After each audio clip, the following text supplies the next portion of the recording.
Hi, my name is Bill, and today I'm going to be showing you how to replace your lid switch actuator lever. The reason why you might have to do this is because the lever is broken, so when your washer's door is closed, the washer is not going into the spin cycle. For this repair, all you'll need is a Phillips head screwdriver. Warning: before doing any repairs, please disconnect your power source. So this is our washer model that we'll be using for this demonstration. It's a Kenmore. Keep in mind, what you have at home might be a little bit different than what we have here, but the same technique should still apply. So I'm going to open up the lid of our washer here. To get this switch off right here, we're going to have to remove these two Phillips head screws.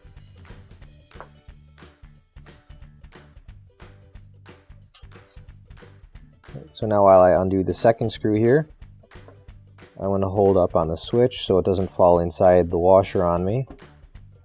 This is also helping keep it stable so I can turn the screw a little bit easier.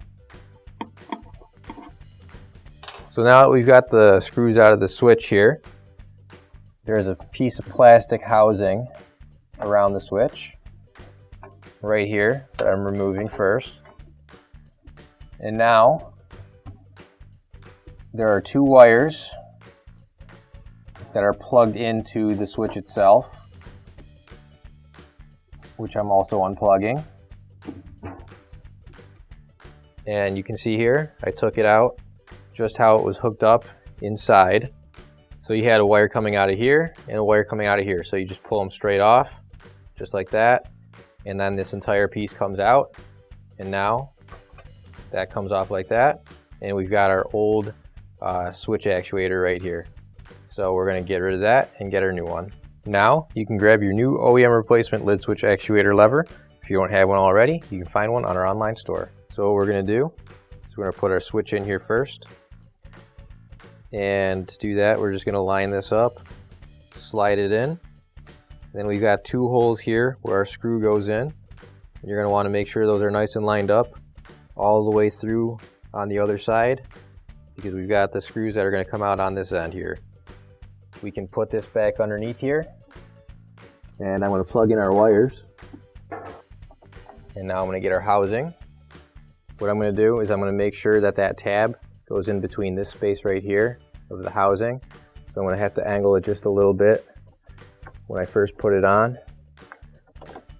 And now I'm going to get everything moved up to the top, and then we can screw it back in. So now what I'm going to do is I don't have this quite up to the hole yet, but I've got it pretty close. So what I'm doing is I'm feeding the screw here, and I'm finding where that hole is, and now I'm going to screw it in just a little bit by hand. And that way, once I've got it in enough, I can feel that it's got the lid switch and that plastic housing on it. So I can slide this other screw in, and I'm going to do the same thing. I find the hole, screw it in just a little bit, and then once it's tight enough, I'll get my screwdriver and I'll finish screwing it in the rest of the way.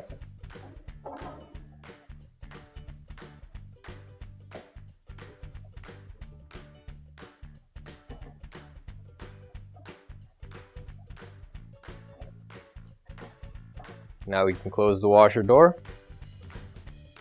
and your repair is complete. Finally, don't forget to plug in your appliance. If you need to replace any parts for your appliances, you can find an OEM replacement part on our website, PCApplianceRepair.com. Thanks for watching, and please don't forget to like, comment, and share our video. Also, don't forget to subscribe to our channel. Your support helps us make more videos just like these for you to watch for free.